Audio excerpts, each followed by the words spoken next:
ये के तहत पीएचडी को अनिवार्य करते हुए असिस्टेंट प्रोफेसर बहाली लेने की हम लोग ये इनकी नीयत है। आपको बता दूं कि ये न जाति धर्म मजहब की लड़ाई नहीं है, ये हायर एजुकेशन को दुरुस्त करने की लड़ाई है। और ये भारतीय मतलब कि जो सत्ता में बैठे हुए लोग हैं वो और जो अभी मुखिया हैं वो लोग तो भाई एजुकेशन से कोई दूर दूर तक ताल्लुकात नहीं है। आप देश को बिहार को किस ओर ले जा रहे हो? अनपढ़ बनाना चाहते हो, जाहिल बनाना चाहते हो। हम सिर्फ झंडा लेके चले लेकिन अनपढ़ रहे।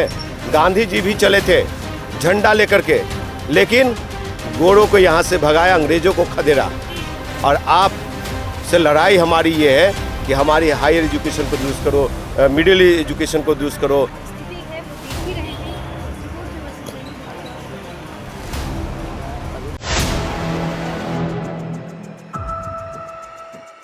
नमस्कार, आप देख रहे हैं 4 PM और मैं हूं अभिषेक मिश्रा। देखिए, all India PhD holder and research welfare association की तरफ से धरना दिया जा रहा है। 6 सूत्री मांग है और इस 6 सूत्री मांग को लेकर कुबोध पटेल जी हैं, पिछले कई दिनों से है कुमुद पटेल जी हैं और पिछले कई दिनों से आमरण अनशन पर हैं।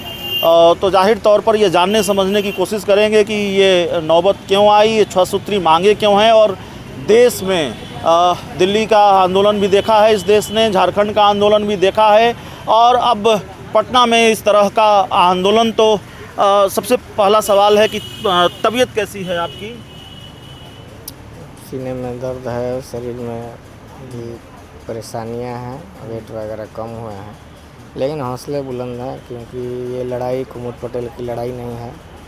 ये लड़ाई पूरे बिहार के छात्राओं की लड़ाई है, पूरे बिहार के शोधार्थियों की लड़ाई है और ये पूरे बिहार के अतिथि प्रोफेसरों की लड़ाई है। ये लड़ाई हम लोग लड़ रहे हैं 2018 टेबल 3A के तहत पीएचडी को अनिवार्य करते हुए असिस्टेंट प्रोफेसर बहाली लेने की हम लोग बात कर रहे हैं, उम्र सीमा बढ़ाने की हम लोग बात कर रहे हैं, अतिथि प्रोफेसर को नियमित करने की हम लोग चाह रहे हैं कि पीएचडी के मार्क्स को 30 मार्क्स किया जाए।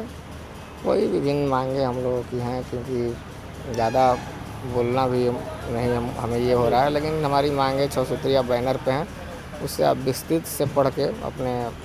हाँ ठीक है, अनशन पर हैं तो जाहिर है ज़्यादा बोल नहीं सकते और ख़ुद बता रहे हैं कि सीने में दर्द भी हैं। इनके साथ राजकुमार पासवान जी हैं तो हम उनसे बातचीत करेंगे।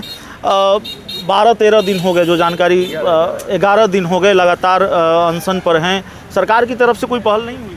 देखिए, सरकार अभी तिरंगा यात्रा में हर घर तिरंगा में व्यस्त है, जबकि ये 6 सूत्री जो मांग है वो अगर इस मांग को पूरा कर दिया जाए तो बिहार के 13 करोड़ आवाम और कल के युवा पीढ़ी के भविष्य सुरक्षित हो जाएगा, सुधर जाएगा।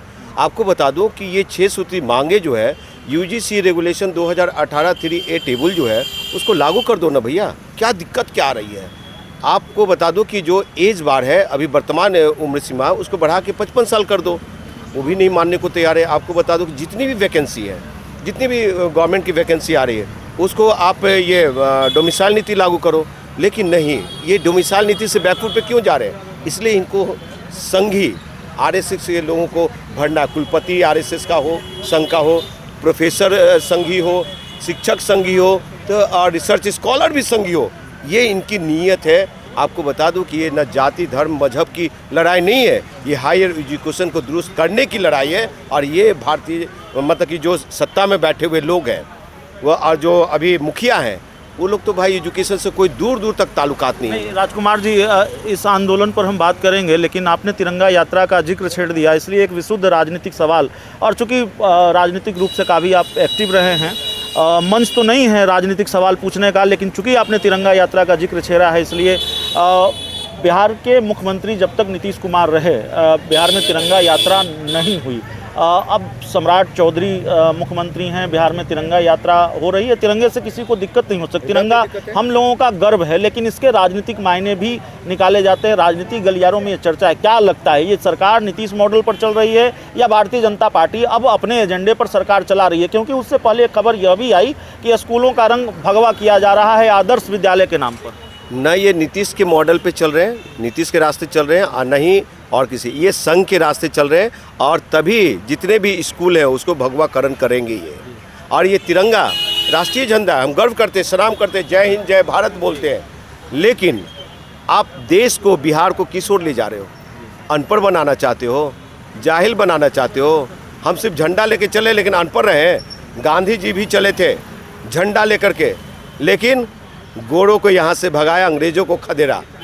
और आप से लड़ाई हमारी ये है कि हमारी हायर एजुकेशन को दुरुस्त करो, मिडिल एजुकेशन को दुरुस्त करो, जो निम्न प्राथमिक विद्यालयों का जो हालात है उसको सुधारो। ये लोग सुधारना नहीं चाहते, ध्वस्त करना चाहते, ख़त्म करना चाहते हैं, ताकि इनकी राजनीति चमकती रहे और सारे लोग संगी हाफ निकरधारी बन जाए। वो हमसे नहीं होगा। हम लोग सबको लेके चलने वाले, पूरे बिहार के आवाम की बात करने वाले लोग हैं। और आपको बता दें, पप्पू यादव जी आए हुए थे आज।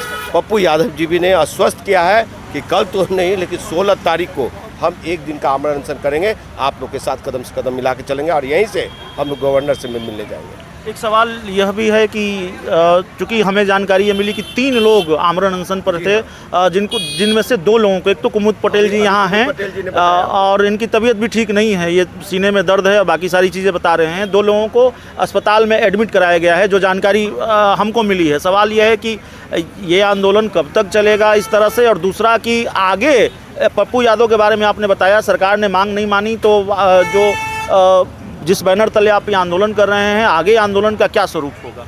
आगे और आंदोलन का रूप स्वरूप आपको बताया जाएगा टाइम टू टाइम। लेकिन आपको बता दूं, जो अभी कुमुद पटेल जी की क्रिटिकल पोजीशन है, हालात है, आइन से भी ज़्यादा सीरियस 2 साथी जो एडमिट हो गए हैं, आपको बता दूं कि सबसे पहले सरकार को इस पे ध्यान देना चाहिए।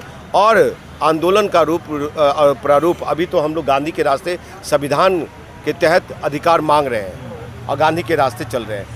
नहीं तो हम लोग को उग्र होने में समय नहीं लगेगा। और हम लोग अभी तो टाइगर जी का सिर्फ और चौधरी जी का हम लोग रिजिग्नेशन मांग रहे हैं। बिहार राज्य विश्वविद्यालय सेवा आयोग के अध्यक्ष गिरीश चौधरी और उच्च शिक्षा मंत्री संजय सिंह टाइगर का इस्तीफा मांग रहे हैं। अब नहीं मानेंगे ये लोग, नहीं हम लोग के मांगे मानी जाएगी तो हम लोग घर का घेराव करेंगे। और जो जैनजी आंदोलन में हुआ उसी तरह से सबको घेरा जाएगा। आखिरी सवाल है, चूँकि इस तरह का जब आंदोलन होता है, कोई व्यक्ति आमरण अनशन पर बैठा है अपनी जान को जोखिम में डालकर, तो फिर सरकार की संवेदना पर भी सवाल, उसकी संवेदना से जुड़े सवाल भी होते हैं। क्या कोई आंशिक पहल भी हुई सरकार की तरफ से ताकि ये अनशन खत्म हो? देखिए, कोई बीच का रास्ता निकालने की कोशिश?